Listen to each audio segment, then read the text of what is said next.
अरे आपने अभी अमीषा पटेल का लेटेस्ट इंटरव्यू देखा? उनके पास बहुत सारे बर्किन बैग्स हैं और उसमें से एक बर्किन बैग है क्रॉक बर्किन, आई थिंक क्रॉक स्किन से, एंड उसकी value I think is 50-60 lakhs और समथिंग। और जो मैंने उसके बारे में पढ़ा तो आई गॉट टू नो कि Birkin bags per year 14% on average appreciate होते हैं उसकी वैल्यू, एंड इन 7-8 years वो डबल हो सकती है। तो don't you think it's a great investment? देखो, आप एक तो अपने एस्पिरेशनल बायस को इन्वेस्टमेंट का नाम ना दो तो अच्छा है, बिकॉज आपके परसेप्शन में, मेरे परसेप्शन में नहीं। See, first of all we need to understand at the end of the day it's a bag, और also I can not deny the fact कि अगर मेरे को वो चीज़ आउटरेजियस लग रही है, इसका ये मतलब नहीं है कि वो चीज़ आउटरेजियस है।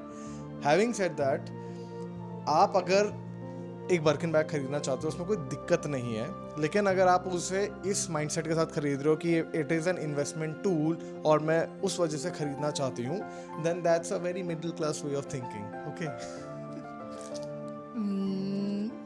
Okay, but okay, my counter is कि she also mentioned कि जापान Birkins को as collateral लेता है। If you want to get a loan, आप वहाँ पे इसको as collateral दे सकते हो। तो how is it not an investment then?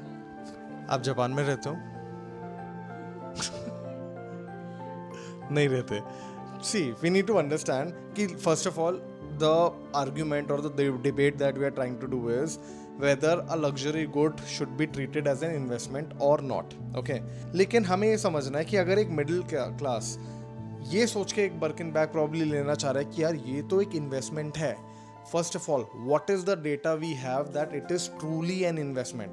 Just because एक एक्ट्रेस ने आके एक पॉडकास्ट में बोल दिया, and if there are few cases कि हाँ चलो सर्टेन केसेस में सर्टेन लोगों के वो बैग्स हो भी सकता है, कुछ लिमिटेड एडिशंस बैग जो हैं वो अप्रिशिएट भी हुए हों, that is not a right anchor for our decision कि यार हमें वो चीज़ खरीदनी चाहिए। तो that is my perspective about it. But we do have data. अगर आप you go to your best friend ChatGPT and ask about it, it will tell you कि there is data on it. सालों से multiple brands, Prada, Louis Vuitton, ये सारे जो भी चल रहे हैं, उनके rare items are treated as investment. I am not saying कि बर्किन का जो starting price point is I think 15-16 lakhs, इसका फर्स्ट हैंड एक बेसिक बर्किन आता है इंडिया में, तो आई एम नॉट सेइंग कि that is going to appreciate and you will get crazy money out of it. But कोई rare अगर आपके पास बर्किन है या एक रेयर रोलेक्स वॉच है या कुछ भी रेयर है, तो डाउन द ईयर्स उसकी प्राइस बढ़ता है। But it's all, I understand it's perceived, but when the value increases it increases. और अगर इस केस में बैग की वैल्यू इंक्रीज हो रही है तो what is the problem? See, my problem with the whole argument is कि आप एक बैग खरीदना चाहते हो, एक लग्जरी गुड खरीदना चाहते हो, absolutely no problem, if you can afford it go for it. However my problem is that अगर आप उसे इस जस्टिफिकेशन के साथ खरीद रहे हो कि यार ये तो मेरी एक इन्वेस्टमेंट है, that is the point where I have a problem. Because first of all, अगर आप लेट्स से एक बर्किन का बैग खरीद रहे हो तो क्या आप ये सोच के खरीदोगे कि मुझे 10 साल बाद ये बैग बेचना है? अगर मैं बर्किन का बैग खरीद रही हूँ तो फर्स्टली तो I will be very happy यार, 2-3 साल तो मैं खुशी में ही निकालूंगी। I also understand the fact कि luxury is never bought with the mindset कि इसका प्राइस बढ़ेगा, लेट्स बाय इट, इतने टाइम में बेचेंगे, like we do with real estate और many such things. But at the same time मेरा question आपसे ये है कि आपको कब लगता है कि I am not saying 60-70 lakhs, एक 30 लाख का बर्किन मुझे खरीदना चाहिए, हमें खरीदना चाहिए एज अ फैमिली? हमें खरीदना चाहिए 30 लाख का as a family? Okay. Whenever we'll buy, you have your dream cars, right? You have that collection, your garage dream collection. बैठ सकती हो, मैं बर्किन चल के मैं बर्किन कैरी करूंगा तो I don't think I would want to do that. Have you ever seen shopping malls? All the bags are carried by men.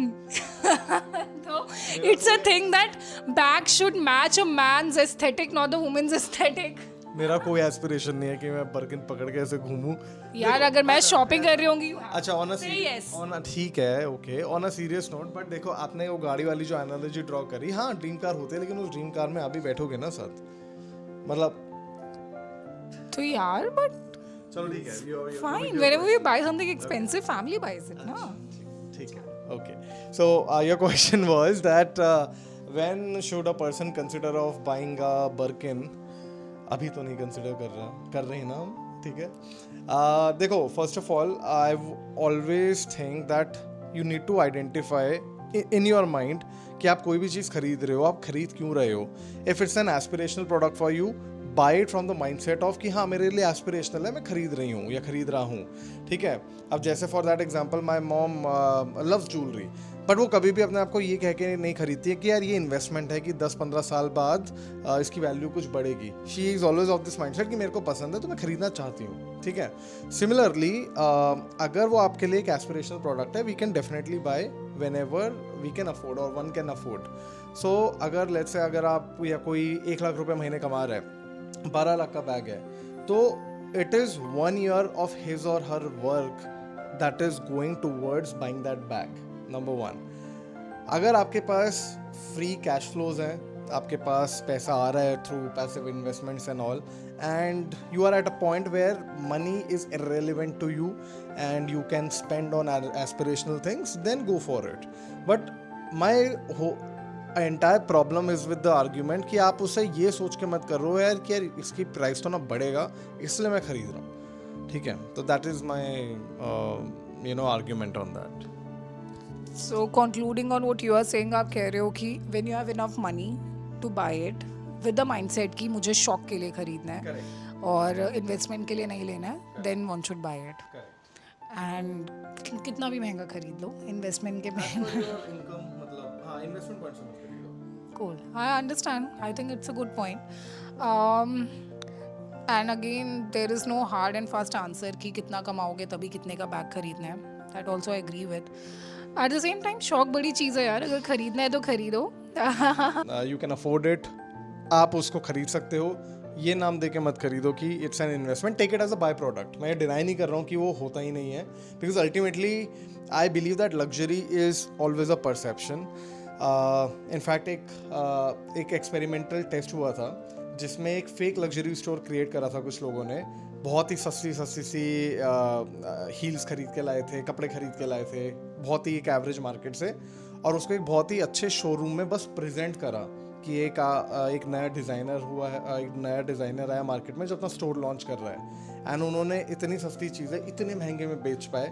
I think $2-3 की जो टी शर्ट्स थी, they sold it for as high as $1,000 और so it was कि उन्होंने एक बहुत ही अच्छे showroom को डेकोरेट करा एंड उसका प्राइस एक्सटेंसिवली बढ़ा दिया, and they created a perception that it is a new designer in the market and the rich wanted to buy that.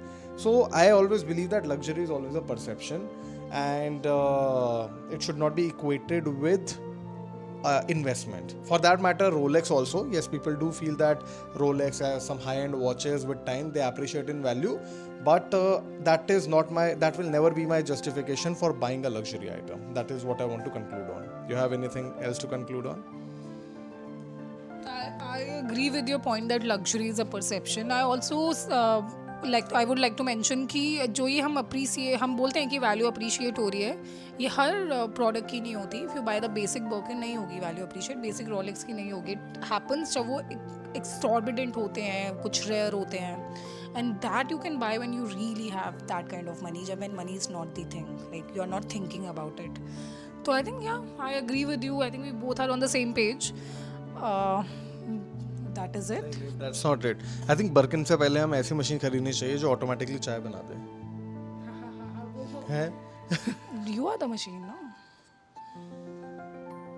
On that note, let's conclude this and we'll see you in the next video. In fact, before we conclude, आपका क्या perception है? Do tell it in the comments. जब हम खरीद पाएंगे हम ज़रूर खरीदेंगे एक Birkin. Okay? Yeah. Okay.